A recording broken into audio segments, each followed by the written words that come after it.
Hello and welcome to World News on TVP World. I'm Marie Cato. On Tuesday, officials from Ukraine and the United States held another round of talks in the Saudi capital, the details of which will be announced shortly.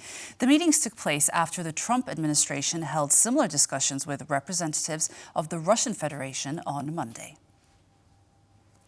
The talks were announced by Ukrainian President Volodymyr Zelensky, who said he expected his officials to meet U.S. negotiators after they spoke on Sunday. Later, the news was confirmed by an anonymous member of Ukraine's delegation, saying that officials from Ukraine and the U.S. are holding a round of talks in Riyadh. The discussions reportedly revolved around a possible resumption of the Black Sea Initiative, an agreement that allowed millions of tons of grain and other food exports to leave Ukraine. At the previous round of talks this month in Jeddah, Kiev agreed to a U.S.-backed 30-day truce that Vladimir Putin subsequently rejected.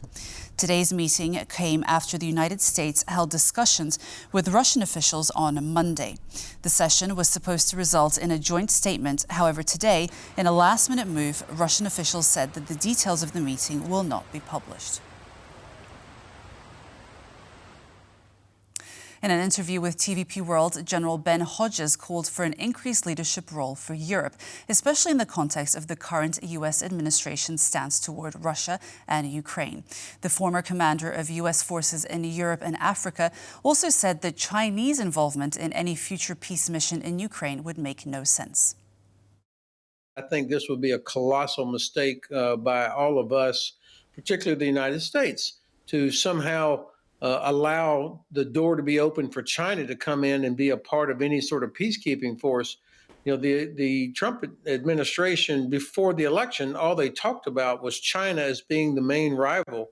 And now you're talking about a situation where China would be able to come in and not only play a key role, but they could end up controlling the area with all the minerals and all the other economic factors. So, I mean, it just makes no sense from an American standpoint. But I think Europe here has to really assume the leadership role.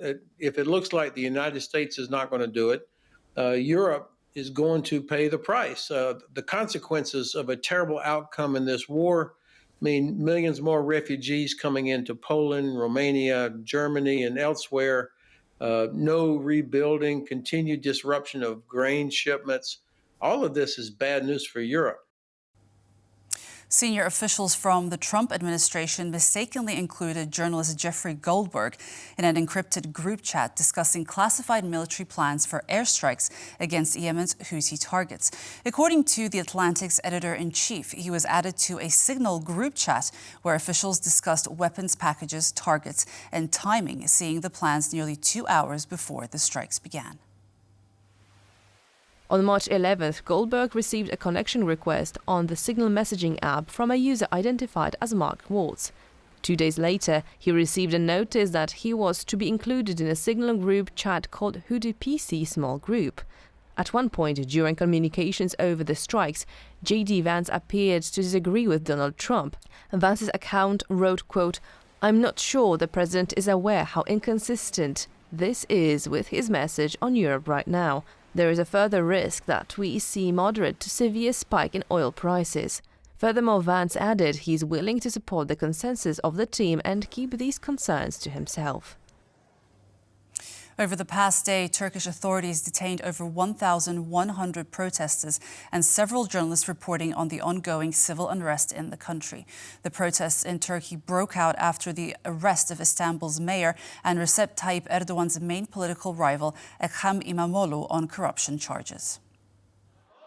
Police in Turkey used water cannons, tear gas and rubber bullets to disperse the demonstrators. The main opposition party has announced the protest will be held until Tuesday. On social media, Ekrem İmamoğlu called for peaceful protests and restraint from the police. Dear young people, stay away from conflicts. Be good to our security forces, police officers and people whom I love very much. Let me see you all with smiling faces tonight. The nation is great. İmamoğlu is not the only jailed official in Istanbul. 47 of his allies and associates, including district mayors of the city, have been jailed pending trial. and the Ankara mayor's office faces scrutiny over alleged public fund misuse. The government has defended the crackdown. The Turkish interior minister has said the detainees have ties to criminal and terrorist organizations, while President Erdogan over the weekend blamed the opposition for provoking the unrest. The latest data on the number of Ukrainian children killed since the start of the full-scale Russian invasion stands at 604, according to the Office of the Ukrainian Prosecutor General. Yet the number of children who have been injured and psychologically scarred is far higher. According to the prosecutor's statement, more than 2,421 children have suffered in Ukraine as a result of Russia's full-scale armed aggression, including 604 killed and over 1,800 injured in varying degrees of severity. Additionally, over 19,000 have been deported or forcibly transferred to Russia or Belarus.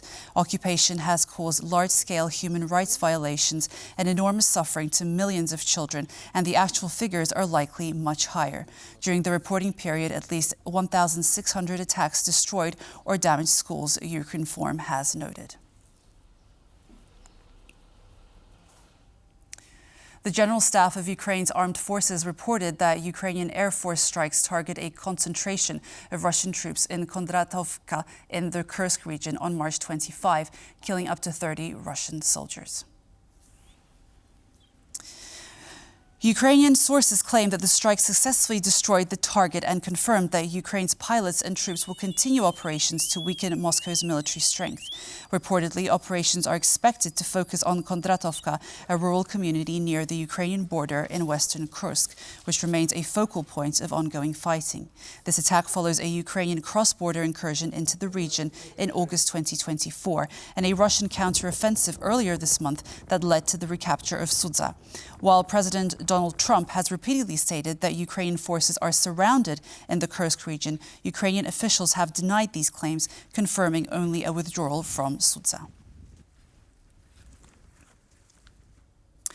We're now looking at a new German government led by a much stronger chancellor who comes in saying we need to help Ukraine much more, says Matthias Nels, an executive director of the German-Ukrainian Bureau, who joined us this morning for a talk on Germany's transition into a new parliamentary term. He highlighted the need of military support for Ukraine. But when it comes to Ukraine, we're expecting Germany to step up and finally join the coalition of the willing. And as you know, and your Polish viewers and around the world have noticed that Germany has been missing in action when it comes to Ukraine for the past half a year, more or less. The German government has been bickering, internal infights have been plaguing it. So we're now looking at a new German government led by a much stronger chancellor who comes in saying we need to do whatever it takes on German defense and we need to help Ukraine much stronger. And now Ukrainians are, of course, asking to see the deliverables, to see how the Ukraine aid from Germany and Europe are ramped up at this critical juncture.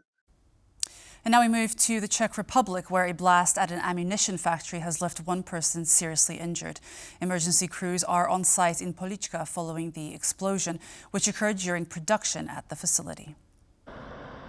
A serious explosion occurred at an ammunition production facility in Polička, located in the central eastern Czech Republic, leaving one person seriously injured. According to emergency services, the blast is believed to have originated from a large-caliber ammunition storage area during the production process. Firefighters and medical teams quickly responded to the incident, with 11 firefighting crews deployed to the scene. The injured individual was airlifted to a hospital. The extent of the damage caused by the explosion has not yet been assessed, and for safety reasons, police and firefighters have closed off one of the access roads to the facility. The ammunition plant in Polička is owned by the STV Group, which produces large-caliber ammunition and also repairs military equipment. The company is yet to comment on the matter. Russia has begun previously scheduled military drills featuring its RS-24 Yars intercontinental ballistic missiles, capable of carrying nuclear warheads. The exercises announced by the Russian Ministry of Defense are taking place in the Sverdlovsk and Altai regions of central southern Russia. The RS-24 Yars is a long-range missile with a range up to 11,000 kilometers and the ability to carry 3 to 6 independently targetable nuclear warheads, each with a yield of 150 to 300 kilotons. The drills are part of a broader inspection of Russia's strategic rocket forces, which began this week. During the exercises, military units will conduct command and staff drills, as well as perform tasks involving engineering support, protection against radiation and defense against chemical and biological weapons. Satellite imagery shows that Belarus is intensively building military infrastructure in the Asipovichi, the eastern part of the country. According to military experts, it could mean the Russian army is preparing to deploy parts of its nuclear arsenal to eastern Belarus. Asipovichi is a town in the Mohilev region of Belarus, some 100 kilometers from Minsk and 190 from Belarusian border with Ukraine.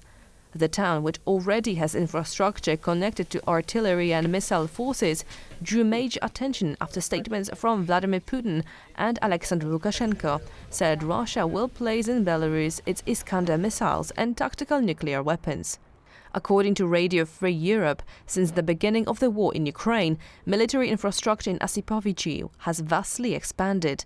Additionally, construction work on barracks and ammo depots continues in several places throughout the town. Tuesday marks 4 years since the arrest and detention of Polish-Belarusian journalist and human rights activist Andrzej Poczobut in Belarus. Authorities in Minsk sentenced him to 8 years in prison for, quote, inciting hatred. Poczobut, who is a Polish and Belarusian citizen, has been in prison in Belarus since his arrest in 2021. According to Minsk, the journalist, through popularizing Polish culture in the country, attempted to shed a positive light on Nazism. His trial began behind closed doors in January 2023. In February, the court sentenced Poczobut to 8 years in a strict penal colony. Since then, he has been held in the Novopolsk facility, which has the reputation of being one of the harshest in the country. While he appealed the sentence, the motion was denied by the Belarusian Supreme Court. According to available information, before the trial began, Poczobut declined an opportunity to avoid prison time in return for leaving the country for good. The United Nations has announced it will reduce the number of its international personnel in the Gaza Strip after an Israeli shelling attack killed 1 UN worker and wounded 5 others. During a press briefing, the UN Secretary-General's spokesperson revealed that the organization will cut its international staff by about 1/3, or around 30 workers. As Israel resumed its operations in the Gaza Strip, humanitarian organizations and medical workers are caught in the crossfire. Following the killing of hundreds of civilians, including UN staff, in the past week, the organization has made a decision to downsize its staff operating in the Strip. As a result, the Secretary-General has taken the difficult decision to reduce the United Nations footprint in Gaza, even as humanitarian needs soar and our concern over the protection of civilians intensifies. The staff will be reduced by 30%, down to around 70 people, but the organization emphasizes it will continue its work in Gaza. Humanitarian efforts are not easy under constant fire. Here, an Israeli missile hit a building used by the Red Cross. Luckily, no one was affected. But as attacks continue, hundreds have been killed and thousands of wounded have been packed into already overcrowded hospitals. And as Israel prepares its ground forces to enter the Gaza Strip, the conflict seems far from over. Polish tennis player Magda Linette stunned number 3 seed Coco Gauff and advanced to the quarterfinals at the Miami Open. The unseeded Pole dominated the American star 6-4, 6-4 and will now face Italy's Jasmine Paolini, seeded number 6. Meanwhile, world number 2 Polish player Iga Świątek also secured a spot in the quarterfinals after battling past Ukraine's Elina Svitolina 7-6, 6-3. The Miami Open is the last prestigious tournament before the hard court season ends, giving way to clay courts where Świątek usually shines brightest. Its culmination will come at the turn of May at the French Open, a tournament 23-year-old Świątek has previously won 4 times.